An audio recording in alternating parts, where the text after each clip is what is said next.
my father came from Japan in 1905. He was 15 when he immigrated from Japan. He worked until he was able to actually build a store. Let me tell you a story in the form of a dream. I don't know why I have to tell it, but I know what it means. Close your eyes, just picture the scene as I paint it for you. It was World War II when this man named Kenji woke up. Ken was not a soldier. He was just a man with a family who owned a store in LA. That day, he crawled out of bed like he always did, bacon and eggs with wife and kids. He lived on the second floor of a little store he ran. He moved to LA from Japan, they called him immigrant. In Japanese, he'd say he was called Issei. That meant first generation in the United States, when everybody was afraid of the Germans, afraid of the Japs, but most of all afraid of a homeland attack. And that morning, when Ken went out on the doormat, his world went black, cause right there, front page news, 3 weeks before 1942, Pearl Harbor's been bombed and the Japs are coming. Pictures of soldiers dying and running. Ken knew what it would lead to, just like he guessed. The president said the evil Japanese in our home country would be locked away.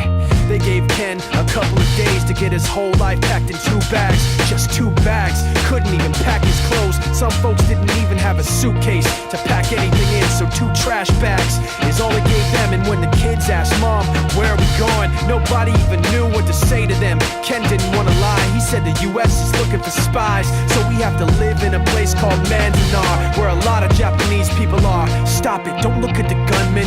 You don't want to get the soldiers wondering if you're gonna run or not, cause if you run then you might get shot.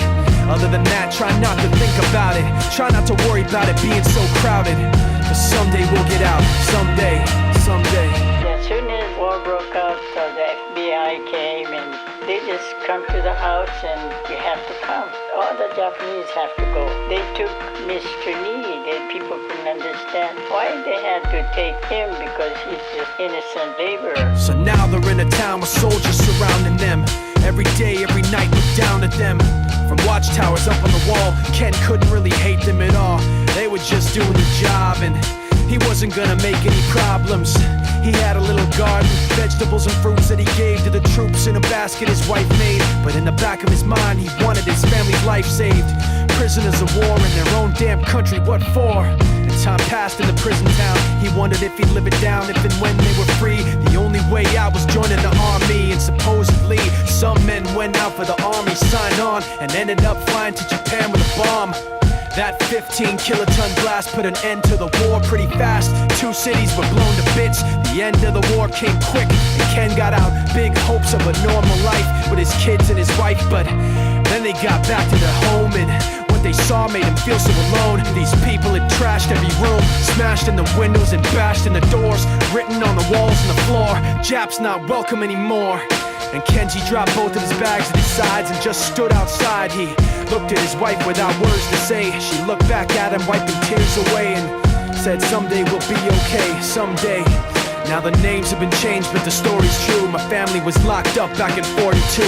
My family was there where it was dark and damp, and they called it an internment camp. When we first got back from camp, it was pretty bad. I remember my husband said, oh, we're gonna stay till last. Then my husband died before they closed the camp.